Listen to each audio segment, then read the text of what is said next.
I want to introduce our guest of honor, Ali Abdaal.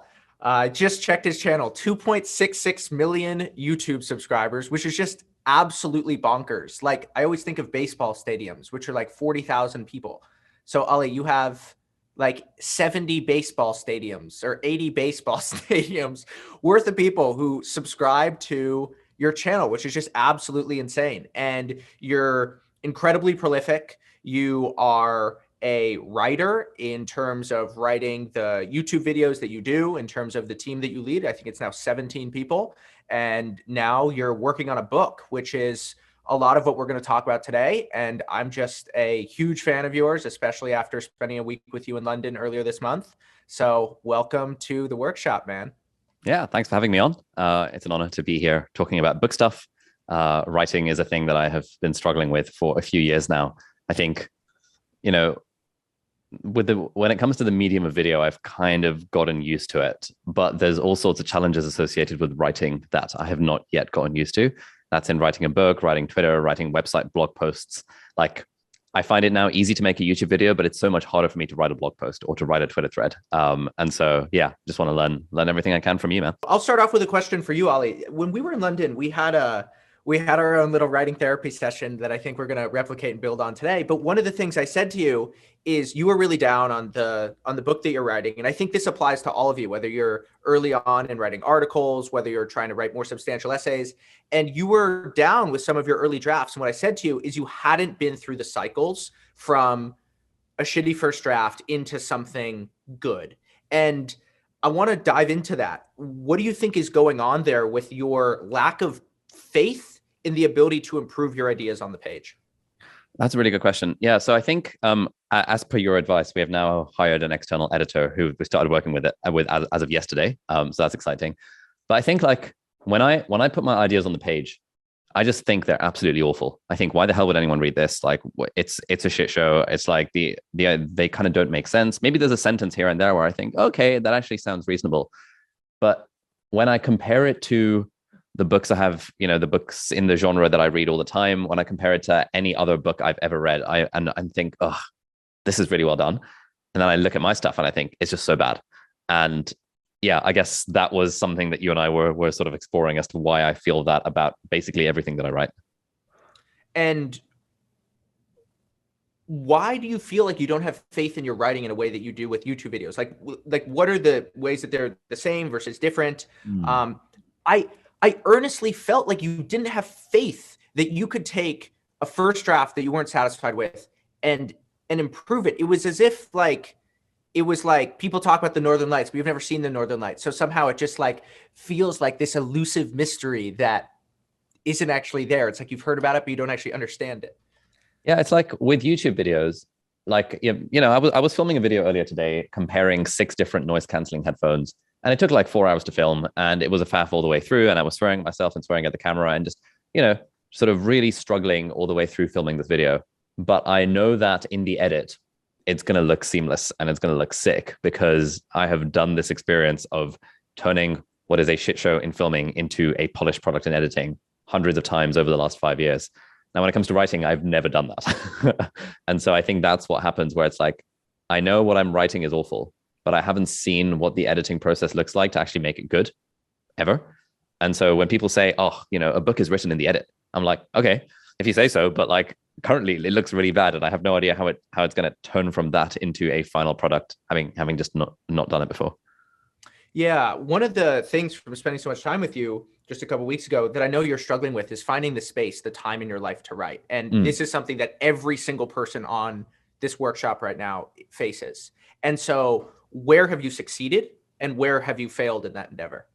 Yeah, good question. So finding the time to write, I think the reason it's been hard is that writing is always one of those things that is important, but never urgent.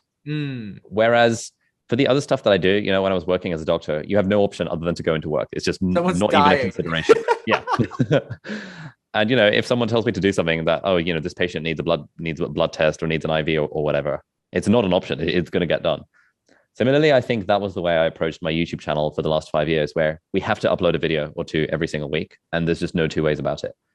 And so I think But on the hold YouTube on, I'm not going to let you get away with that because you created that urgency. You created whatever that was. Wasn't that your initiative? So I feel like there was no law of the universe like somebody with an IV. Like I feel like you constructed that urgency. Yes, that's very true. So I constructed the urgency for YouTube videos, and I have not yet constructed that urgency when it comes to writing.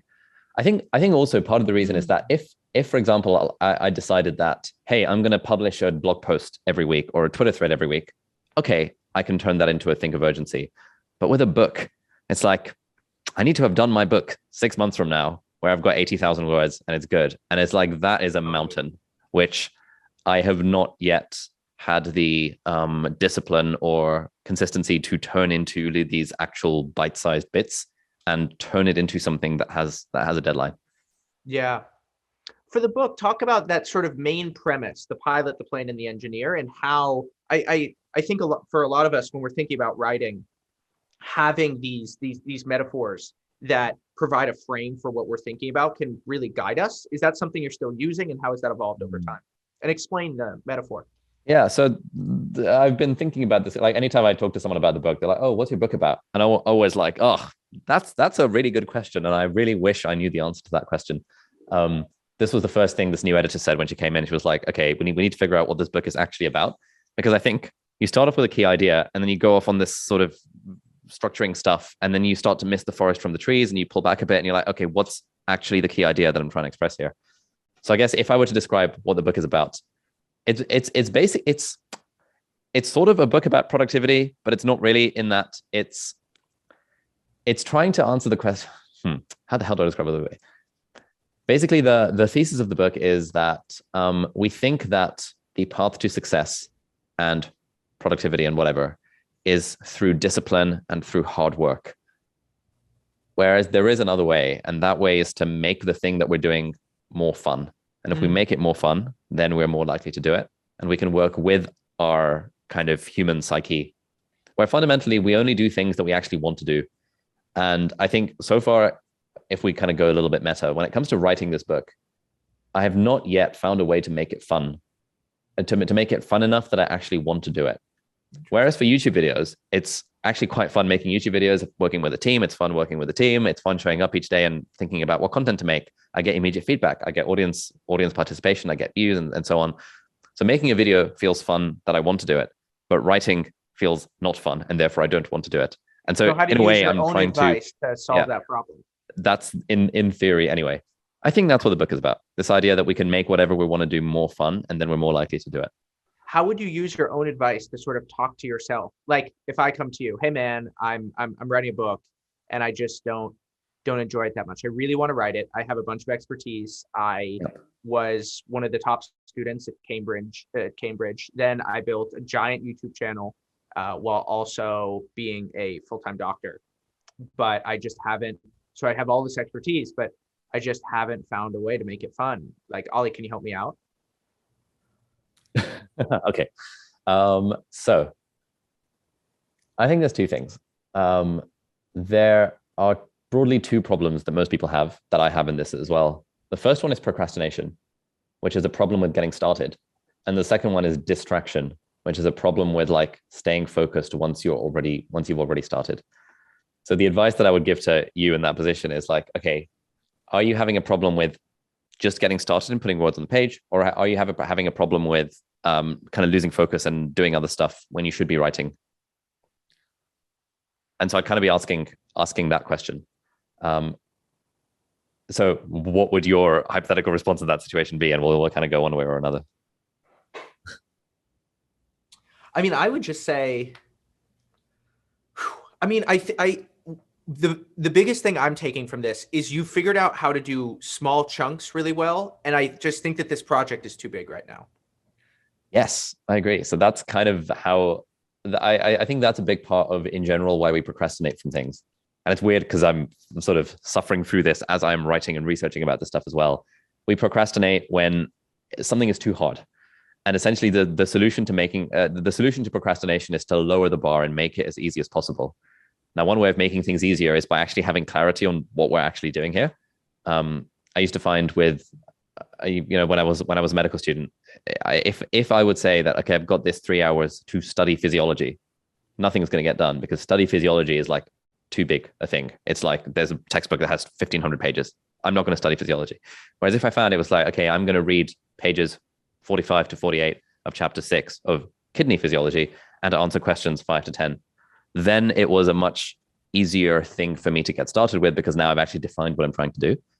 And I think one of the issues with the book project is that having never done a book before, I actually haven't figured out a way of chunking it into reasonable sections other than, okay, let me try chapter 1 this week, chapter 2 that week. But then it turned out it's actually quite hard to just sit down and write. And so maybe there's an outline step before that. But then it turns out, to figure out the outline, you actually need to have a holistic view of the whole book. And that's kind of the stuff we're working on with the editor here. Any thoughts on that? It's sort of a slightly separate comment, but I really like maps, and often you'll look at these old maps from like 1500, and I think that writing is a lot like those maps. Like it'll be like the world map, and they'll get like the shape of India really right, and then they'll like understand like the Horn under South Africa and sort of how the eastern coast of Africa works. But then for whatever reason, they will have totally missed that Madagascar is a country, and then they'll think like Australia and India are like really close to each other. And all this is to say that I think the early stages of writing are just like those maps. There's certain parts of an idea that are very accurate. And then there's other parts of the idea, like some people just think that the earth is flat, right? And so there's certain things that are just totally baseless that then as you actually begin to move forward on an idea, the cartography gets cleaner. Yeah, that makes a lot of sense. I feel like right now it's all a bit of a mess with like a few formed ideas here and over there and over there and over there, where the rest of it feels like a bit of a mess. And then, I said you're thinking about transitions and stuff, but it's probably way too early for that. Right. And we need to figure out a way of making the map clearer.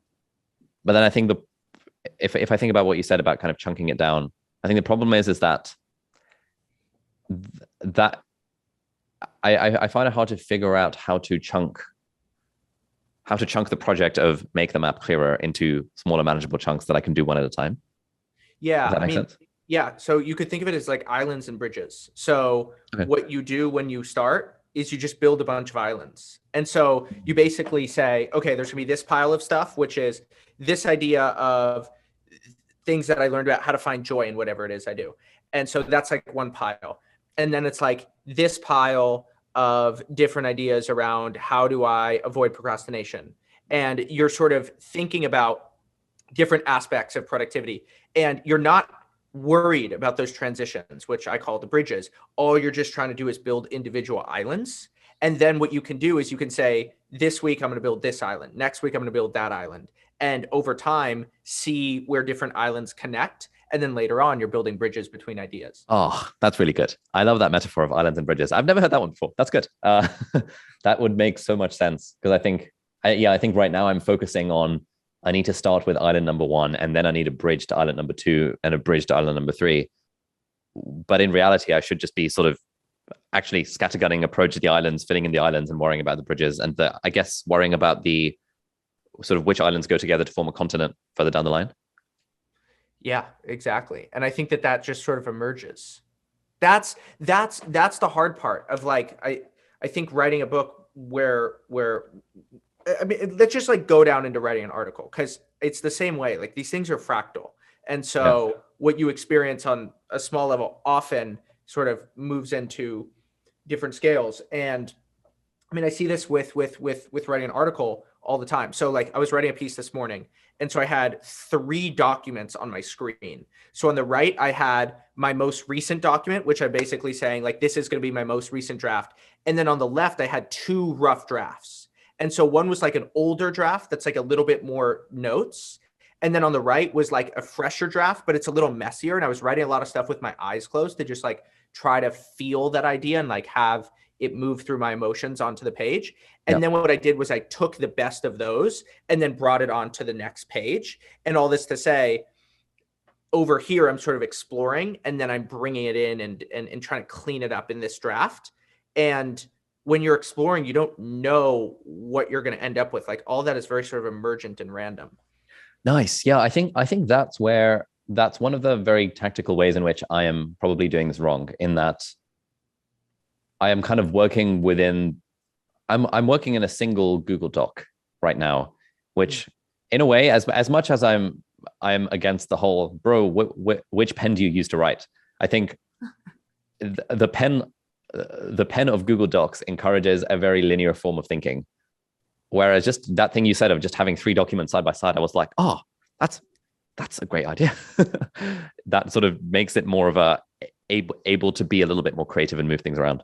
Wait, that's really interesting. Like what else could you do that doesn't feel like writing, that is developing these ideas? Like one of the things we do when we plan Write a Passage is before every cohort. So Will and I will meet and we'll sit down and we'll spend like a whole week and we'll put a bunch of ideas, like everything we want to accomplish, on Post-it notes. Oh, And yeah. then we'll put them on this like Post-it board, and then we'll just start rearranging things. And what we find that there's connected themes that have been emerging. And so say we start with 70 Post-it notes, we'll be like, okay, we got to get to 20 Post-it notes, and to try to like bundle different projects into one thing. And what we find is that these themes just begin to emerge. And it's fun because it doesn't feel like planning, which is normally like writing a memo and all that stuff, which people don't want to do. Yeah, that's a really good point. That's kind of what me and Angus did as well when we were planning our YouTuber Academy. We just sat down and spieled a bunch of Post-it notes over the course of a day. And that worked really well. And I haven't yet done that when it comes to the book. I think I've been stuck in, this is a book and therefore I need to write, rather than actually thinking a bit more creatively about what that would look like. Post-it notes, A3 pads, Sharpies. I think that kind of stuff would also make it feel much more fun, especially because then I can do it with someone, and doing stuff with people is always more fun than doing it solo for most of us. That's a great idea. I should do that. Yeah. Actually, I can do that tomorrow morning. I have book writing time tomorrow morning. And what do you see as the differences? Let's switch gears. What do you see as the difference between writing for video and writing for articles? One of the main differences is that when you're writing for video, you can get away with a lot more. When I'm writing for video, I can make like logical leaps and non sequiturs and stuff in a way where you really can't get away with in writing, because on video, be like, oh, point number 1 and therefore point number 2. And if I say it with enough confidence and enough style, and we cover it with enough B-roll and the background music, the vibe, very few people are watching a video thinking very critically about the information that's being shared in the video. Whereas in an article, you don't have a lot of, if one idea doesn't translate to another idea, it's just really obvious when you're writing it. And I guess also for a reader that, hang on, that actually doesn't follow from that. So I think this is another reason why I find writing harder. Like I actually do need to be more logical with my points, and my own, I don't know, style and charisma on camera doesn't automatically carry it.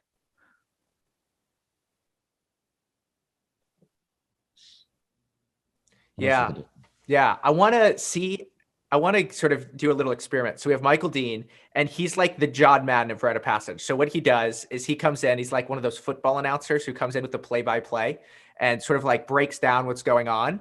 And he does this all the time in our Write a Passage live session. So Michael, I'm going to let you pop in and share your ideas, and we'll see what Ali is able to run with here. I think you have screen share permissions. It doesn't seem like I have it yet. Try now. Perfect. All right, here we go. So this is an image of David using that Postit method to kind of like outline these little atomic units, right? He's used the word like a mosaic before, like you're building a Colosseum 1 brick at a time. So Ali, considering video is fun for you, imagine if you had these little short form 3-minute videos, right? You could cluster them into sections. And then basically you're outlining through video. And only after you actually go through that ideation process will you kind of get the feeling if, a little block is worth it or not. And then I think the editing process is looking within a block, and then you start to rearrange it only after you've made the bricks. And so these white chunks, the white little squares are ones that you keep. The gray ones are ones that you cut. And then you might even come up with green ones, like new segments that you need to integrate into the process. That's a very good idea. That could work really nicely for like the first draft stage, or rather the conceptual ideation stage. because I do find it very easy to speak things, and I find it a lot harder to write them. Yeah, it's the same thing with Otter. I don't know, David, if you want to speak to that, how sometimes getting the ideas out through audio is kind of a step before outlining. Yeah, so check this. So that's exactly what I do. So I think of conversations as a generator of new ideas, but they're not a generator of clear and precise ideas. That's what writing does. So writing is a medium that helps you be clear and efficient in how you're saying things. But then what's great about speaking is, like, when I was in London visiting Ali last week, I just walked back from dinner. And so what I did was I opened up this app called Otter, which I highly recommend. And I was just on my walk home. I basically just recorded all of this. And so this was just me talking. And what I do all the time is I will, if I'm walking somewhere or after an interesting conversation, I'll just speak. And I use that as a prototype of ideas just to get stuff out. And then I think of writing as really a process of refinement. And I think a lot of the times where people go wrong with writing is in their first draft, they have, like, there's something about writing that feels like there's a lot of pressure in a way that isn't true for speaking. And so if you can begin with speaking, get stuff on paper, and then begin to narrow things down and compress and condense, it often helps to get ideas out of your head and get new ideas flowing. That's a really good point. I remember seeing one of your, I think you mentioned this in a tweet probably about 6 months ago. And I was like, oh, this is a great idea. And I remember that evening, as I was driving to my mum's place. I just opened up Otter and I just started talking one of my chapter outlines. And I then completely forgot about it. But last week, when I started sending stuff to this new editor we're working with, I discovered my Otter transcript from like 6 months ago. And there were some really good ideas in there. I was like, oh, hello. I've actually thought about this. There's actually some stuff in here. And there was a lot of like umming and ahhing and ifing and butting, but like the core ideas were there. And it was kind of surprising to me that, oh, I should really do this Otter kind of audio transcribing thing more often, even going for a walk. Oh, I just had a thought. I live, like, my flat in London is about a 40-minute walk away from this studio. And so if I walk here in the mornings, A, it's nice because I'm getting a morning walk in.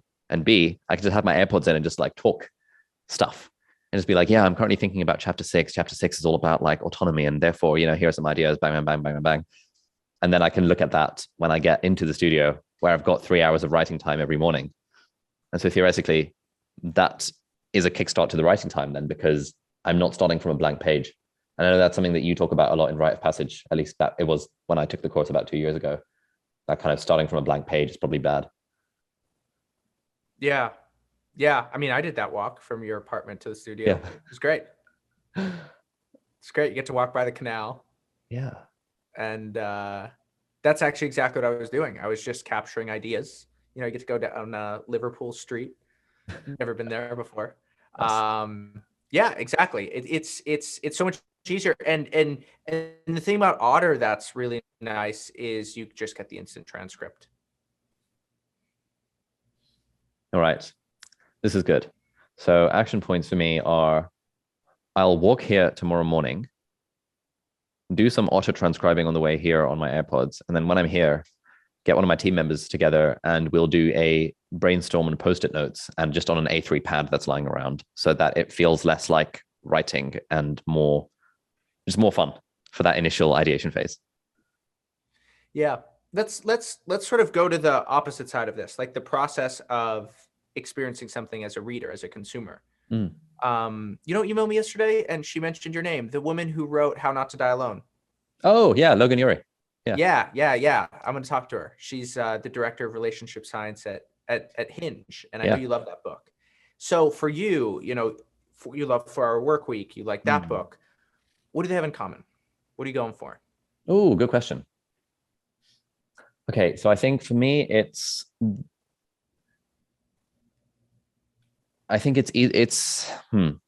ideas that either that seem surprising or counterintuitive to me, or ideas that I sort of agree with, but the way that they have phrased them, or the way they've put them, or the way they've turned it into a system, or the way they've like said them, feels like, oh yes, this is that thing that I kind of know is a thing, but I haven't had the words to describe it until you mentioned that thing just now.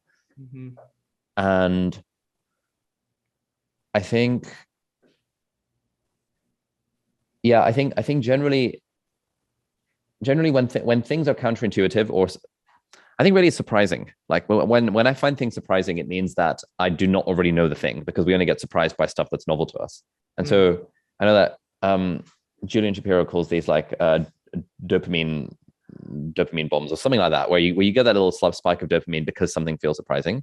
And I think when reading How to Not Die Alone, when reading The 4 Hour Workweek, when reading Atomic Habits for the first time, there were a lot of those like, oh, I didn't know that, but that's a really interesting way of thinking about this thing that I resonate with. Yeah.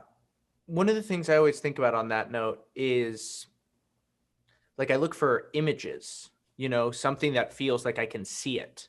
And I think that good methods tend to have that. Like with Read a Passage, we always try to think of how do we teach things in terms of color and sound and frameworks that aren't like frameworks that can be seen. I like frameworks that, for example, have red, yellow, and green in them, because you end up with everyone knows that red means no, green means yes, and yellow means maybe. Yeah. And so you can use that, and all of a sudden you end up with something that you can immediately latch onto. And one time I got to interview Neil deGrasse Tyson, and I was in his office, and it was like, at the time, by far the biggest celebrity I'd ever met. I mean, still, I think Neil deGrasse Tyson is the biggest celebrity I've ever met. And I asked him, like, what are you trying to do when you write? And what makes you Neil? And he said, everybody comes to the page with a certain cultural scaffolding. And that scaffolding is movies like Star Wars, the politics of the day, news stories, different ideas that are in vogue. And what you're trying to do in writing is you're trying to latch on to people's scaffolding.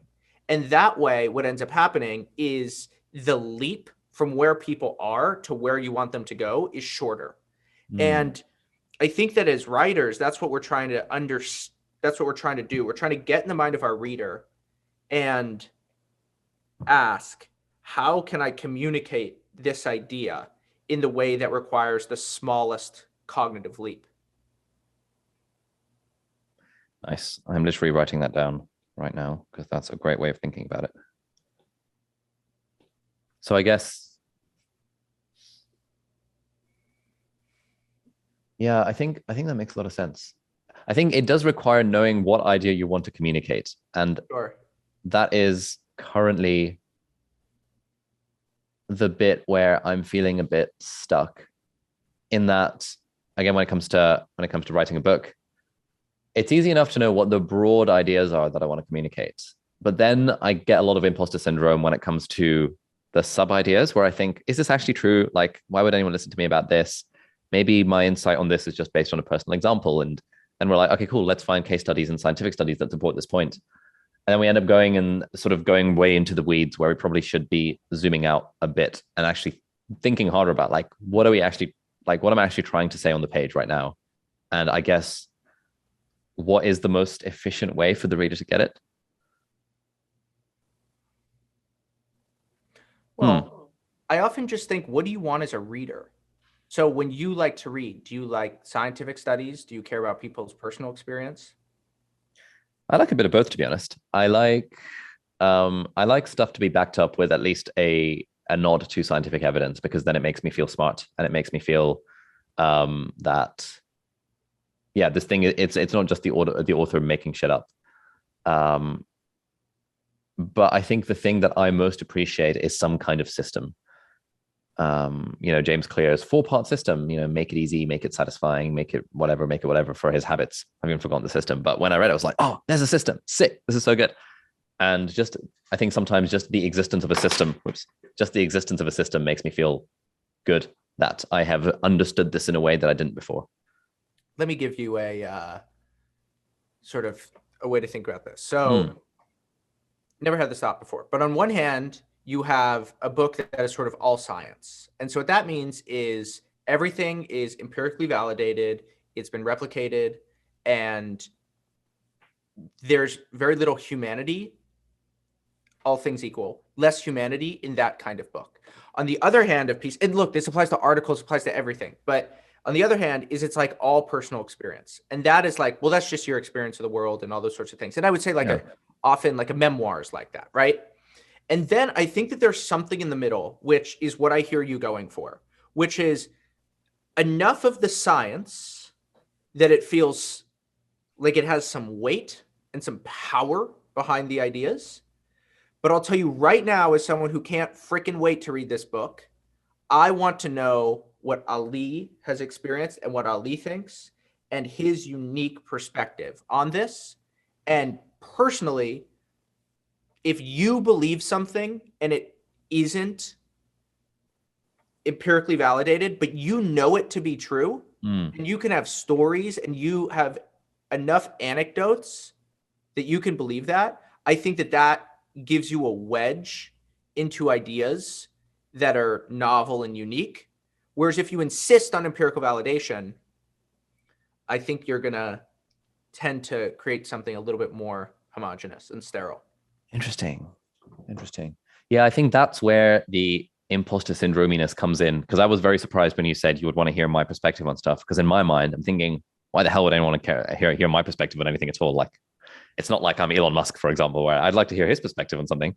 And I guess kind of that medic background in me is always like, well, something is not legit unless it's evidence-based, unless there's like a whole body of scientific literature backing it up. And only then can you really make a claim. But that's useful to know. That I don't think that's like a sort of a thing that will change overnight. But I guess every writer does have to contend with this in some capacity. I imagine. I don't know. Is it true that when you're writing about writing, do you feel fully confident in what you're saying, or do you feel I'm not really sure if this is true, but this is my experience, so let me just write about it anyway? I don't really.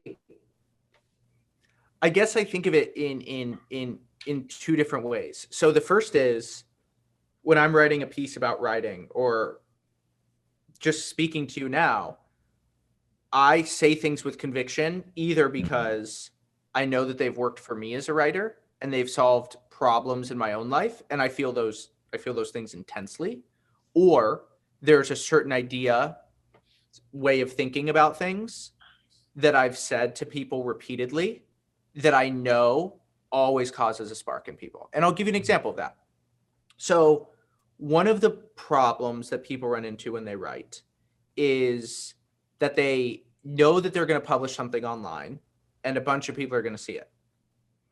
And that's what excites them about doing it. But the problem that emerges is that people write for a stadium of readers, but you actually want to do the exact opposite.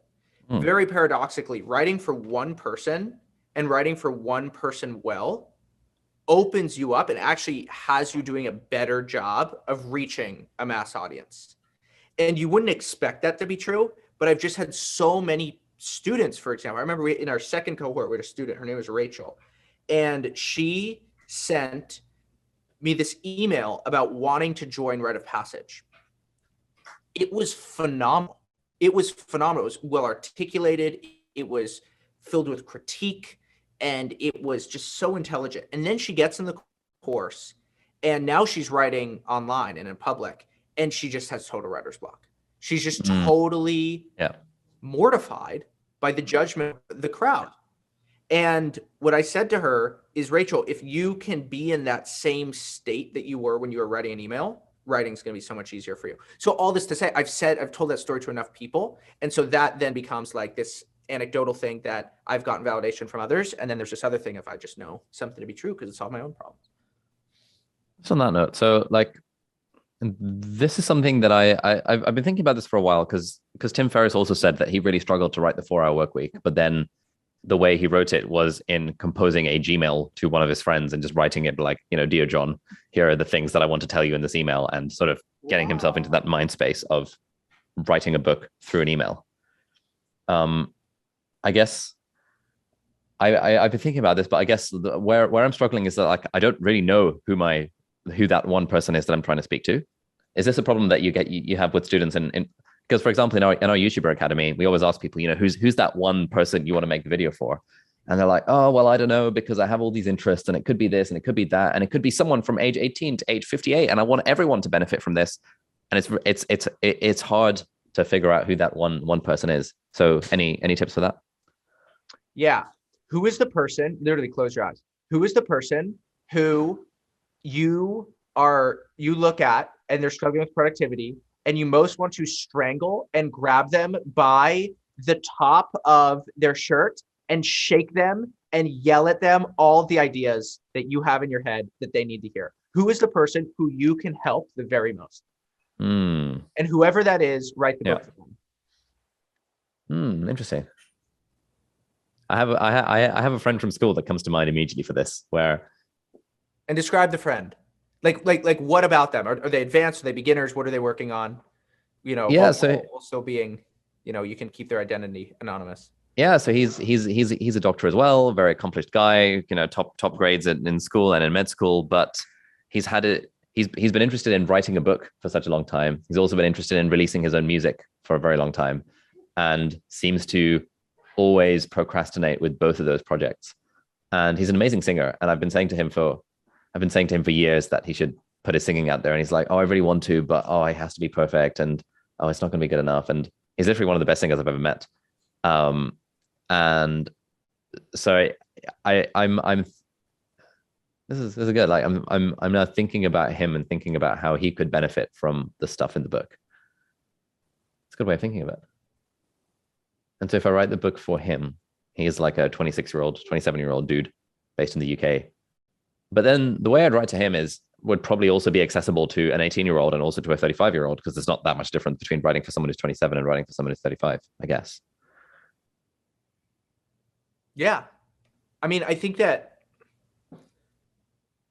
when it comes to getting ideas out of you, like like when you go on a rant, you're just really bothered about something. Like, what is that state of mind? You're outside of your head. You're just feeling things, like an idea is moving through you. And often what you say is a lot of junk, but often in a rant, you find something inside of you that you never knew that you knew. And there are these nuggets of truth that come out in rants. And so the reason why I always like the strangle test is because it gets you in that very bodily way of thinking about ideas. And your ideas can just move through you. And I think I think a reader can feel that passion.